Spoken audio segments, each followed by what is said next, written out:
This is the last time I'm asking. Why is your daughter living in my home? My mother didn't raise her voice. She didn't need to. Who does she think she is? God's gift. My name is Elena Brooks, and I learned that day that cruelty doesn't always shout. Sometimes it stays calm so everyone else looks unreasonable. I stood at the top of the stairs with a glass of water I hadn't touched. My aunt froze in the living room. My uncle's mouth opened, then closed. No one answered her. No one ever did. Not when she spoke like that. I didn't argue. I didn't explain. I didn't defend myself. I turned and walked into the bathroom and locked the door. It wasn't drama. It was survival. When people strip you down to something less than human, the worst thing you can do is react and give them proof they were right. A minute passed. Maybe two. Then I heard it. A scream. Sharp, sudden, followed by a violent crash that rattled the walls. The sound wasn't loud because of the fall. It was loud because of what it meant. I unlocked the door and stepped out just as the house collapsed into chaos. My mother lay at the bottom of the stairs. My family was on their knees around her, crying, apologizing, begging. Not to me. To her. I gripped the railing and felt something cold settle in my chest. Not fear. Not guilt. Understanding. Because accidents don't change families like this. But consequences do. And whatever happened on those stairs had just turned me from a problem they controlled into a truth they were terrified of facing. They didn't ask me to come down the stairs. They didn't look at me at all. Everything orbited my mother. Her breathing, her ankle twisted at a wrong angle, the way my aunt kept saying her name like a prayer she'd forgotten how to finish. An ambulance was called. Doors opened. Voices filled the house. And still, no one asked me a single question. That was familiar. I hadn't moved into my aunt's house because I was rebellious or difficult. I'd moved in because my mother needed quiet. After my dad died, grief didn't soften her. It sharpened her. I became noise she didn't want to manage. "You're adaptable," she'd said, handing my suitcase to my uncle like it weighed nothing. "You'll be fine here." Here had been supposed to be temporary. A few weeks. A reset. But weeks turned into months, and months turned into looks, tight smiles, sighs that followed me from room to room, whispers that stopped when I entered. I learned quickly how to be small, how to clean without being asked, how to eat less, how to make my presence feel like a favor. That morning before the fall, I'd overheard my aunt on the phone. "She's still here," she'd whispered, like I was a stain that wouldn't come out. "Her mother says she'll figure something out."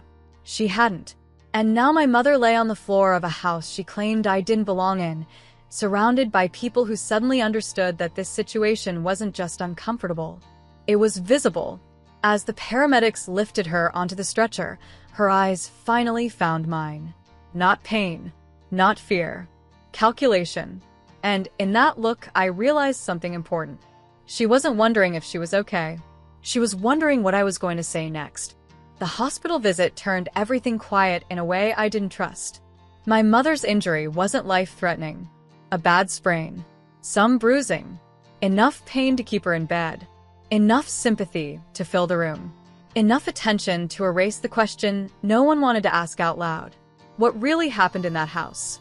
When they came back without her, the energy shifted. My aunt avoided my eyes. My uncle spoke to me like I might break. And for the first time since I arrived, they didn't tell me what to do. They didn't know how. That night, I lay awake in the guest room, staring at the ceiling fan spin shadows across the walls. I replayed the moment over and over. Not the fall, but the seconds before it. My mother's voice. Calm. Sharp. Certain. "Why is your daughter living in my home?" Not my home. Her home. That distinction mattered to her. It always had. I got out of bed and went to the kitchen. The house creaked like it was holding its breath. On the counter sat my aunt's planner, open to the week. Appointments. Grocery lists. Notes written in neat ink. There was nothing about me. No plan. No timeline. No explanation for how long I was supposed to exist in their space.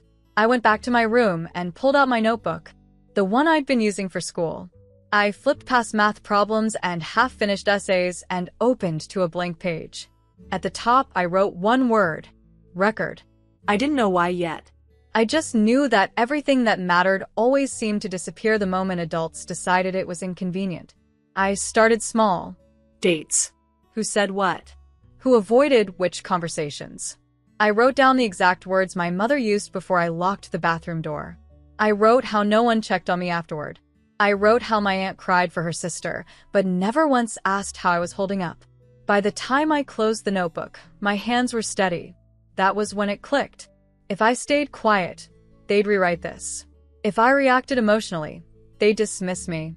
But if I remembered everything clearly, calmly, exactly as it happened, then I wouldn't be the problem anymore.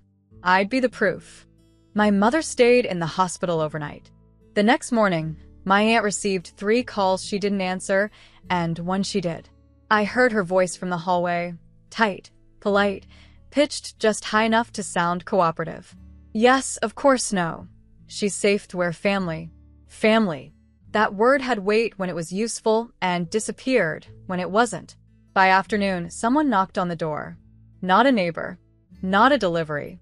A woman stood on the porch holding a folder against her chest, her badge clipped neatly to her jacket. She smiled in a way that didn't ask permission. "I'm here to follow up," she said. Regarding last night, my aunt froze. They sat at the dining table while I stayed in the hallway, listening. The woman asked questions that didn't sound accusatory, but landed like they were measuring something invisible. "How long has Elena been staying here? Is there a written agreement with her mother? Who is her legal guardian right now?" Each answer came slower than the last. When the woman finally turned to me, her eyes were steady. Not suspicious. Not comforting. "Can you tell me what happened before the fall?" she asked. I thought about my notebook, about the word record, about how adults never believe feelings, but they respect details. So I didn't dramatize. I didn't cry. I repeated my mother's words exactly as she'd said them. The room changed. The woman nodded once and wrote something down. Then she asked another question, quiet, careful, surgical. "And how long have you felt unwelcome here?" I didn't answer right away. I opened my notebook and slid it across the table. She read, slowly, every page. When she finished, she closed it and looked at my aunt. "This situation isn't sustainable," she said calmly. "And it's already been noticed." That night, as my aunt sat on the couch staring at the TV without seeing it, I realized something chilling.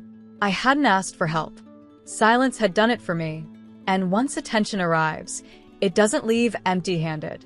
My mother came home 2 days later with a soft brace on her ankle and a hard look in her eyes. She didn't ask how I was. She didn't even look at the stairs. She looked at the living room, the kitchen, the doors, at the people. "This is being taken out of context," she said, settling into a chair like she was reclaiming a throne. "You know how people talk." No one answered. She smiled thinly. "Do you realize how this looks?" There it was. Not "are you okay?" Not what happened. Just optics. Image. The story she'd tell if someone asked. "Family matters should stay private," she added, glancing at my aunt. "I never said you weren't welcome, Elena. You're twisting my words." I stood by the doorway, notebook tucked against my ribs. I didn't open it. I didn't need to. "You're making this bigger than it needs to be," she continued, voice syrupy now. "We gave you everything we could. You're too sensitive." Too sensitive. The phrase landed where it always did, right on the bruise she'd been pressing for years. I took a breath. "Come in. Come out." "You asked why I was living here," I said evenly. "You said it calmly. In front of everyone. That's not a feeling. That's a sentence." Her smile faltered. My uncle cleared his throat, then stopped. My aunt stared at the floor. Silence chose sides. My mother leaned forward. "You know how people twist things," she said. "We'll talk about this privately." I shook my head. "No." Private is where words disappear. I finally set the notebook on the table. Not open, just present.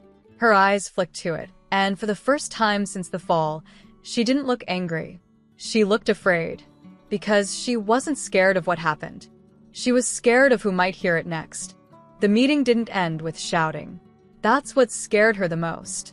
It ended with the woman from the department closing her folder and saying, "We need to clarify something before we move forward." My mother straightened. "Of course. We're cooperating." The word cooperating sounded rehearsed. "This isn't about blame," the woman continued calmly. "It's about responsibility. And right now, responsibility is unclear." Unclear. Another word my mother hated. She tried again. I was injured. Emotions were high. Things were misunderstood. I watched the room while she spoke. Not her. The room. My aunt's hands were clenched in her lap. My uncle hadn't looked at my mother once since the notebook hit the table. Even the air felt different, less forgiving. "Before you respond," the woman said, turning slightly toward me, "Elena, are you comfortable sharing what you wrote after the fall?"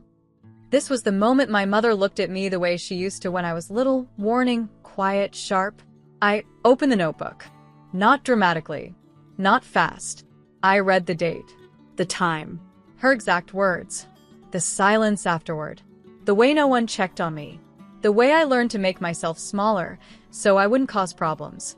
When I finished, no one spoke. Then the woman asked my mother one question. "Can you explain why none of this was addressed before someone got hurt?" My mother opened her mouth, closed it, tried again. "We didn't think it was that serious." That was it. No justification. No explanation. Just the truth she'd been avoiding. The woman nodded once and wrote something down. Slowly. Deliberately. In that moment, I understood something powerful. My mother wasn't losing control because I spoke. She was losing control because everyone else stopped protecting her. And once a room decides to listen, there's no way to take the story back. The shift didn't happen all at once. It happened quietly, like a door closing in a house you've lived in your whole life, only this time it locks. The woman from the department didn't raise her voice. She didn't threaten. She simply said, "For now, Elena will not be returning to unsupervised care under the current arrangement." My mother laughed once. A short, disbelieving sound. "You can't be serious." "I am," the woman replied. "This is temporary while we complete a full review." Temporary. That word finally broke something. My mother stood up too fast, wincing as she grabbed the back of a chair. "This is insane. I'm her mother." "And that's why this matters," the woman said evenly. No one rushed to defend her. No one softened it. My aunt didn't look relieved or angry, just tired. My uncle stared at his hands like they belonged to someone else. "You're all taking her side," my mother said, voice shaking now. "After everything I've done?" I didn't answer. I didn't need to. The woman slid a document across the table. Conditions. Supervision. Evaluations. Limits. Loss of control. Printed in black ink. "This isn't punishment," she said. "It's protection." My mother's eyes filled, not with guilt, but with shock. This wasn't the ending she'd rehearsed. There was no scene where she explained herself, and everyone nodded. No version where her authority restored itself. When she looked at me, it wasn't anger anymore. It was disbelief. Because she was finally realizing something terrifying. I hadn't ruined her life. I'd simply stopped carrying the weight of her choices for her. And once that weight shifts back where it belongs, it doesn't ask permission. We didn't leave in a rush. That surprised me. I'd always imagined moments like this would be loud. Arguments spilling into the street, someone chasing after me, shouting my name like they suddenly remembered it mattered. But instead, we walked out calmly. Shoes on. Notebook in my bag. The door closing behind us with a sound so ordinary it almost felt wrong. My mother stayed inside. She didn't follow. She didn't call out. For the first time in my life, she had nothing left to say that could change what was happening. Living somewhere else felt strange at first. Not unsafe, just unfamiliar in a quiet way. Mornings came with questions instead of assumptions. "Did you sleep okay? What do you want for breakfast?" No one praised me for being mature. No one expected me to disappear to make their life easier. And slowly, something inside me unknotted. There were supervised visits later. Short ones. Awkward ones. My mother spoke carefully then, like someone reading from a script she didn't believe in yet. Apologies floated around the room, soft and incomplete. I listened. I nodded. I didn't rush forgiveness. Because forgiveness, I learned, isn't something you give to make other people comfortable. It's something that happens after accountability. Sometimes, late at night, I think about the moment on the stairs. The words she said. The way I locked the bathroom door instead of answering. I don't replay the fall. I replay the choice. The choice to stop explaining myself. The choice to let the truth stand on its own. I didn't plan revenge. I didn't raise my voice. I didn't push anyone. I just refused to carry a lie that wasn't mine. And that turned out to be enough. So, if you're listening to this and you've ever been told to stay quiet for the sake of peace, ask yourself something honestly. Is it really peace? Or just silence that protects the wrong person?